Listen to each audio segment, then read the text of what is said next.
un saludo especial para Creagen. Mi nombre es Rosa Campos Castro y soy de Lima, del distrito de Comas. Qué bueno. A ver, Rosa, ¿qué tiempo ya estás en esto de la música? Cuéntanos, pues. A ver, yo empecé de la edad de 8 años en la provincia de Huaytará.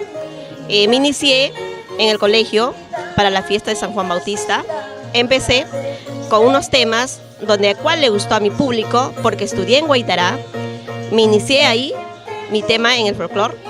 Y tengo ya hace 2 años que estoy en este tema del folclore. Tengo muchos seguidores y pues me gusta porque... Todo eso, dime, Rosa, ¿tenemos alguna producción de por medio? Para el próximo evento que yo voy a tener, sí va a ser en Ica, en un cumpleaños, un 50 años mejor dicho, ¿no? Y pues ahí voy a presentar mis temas. Mira tú, qué bien.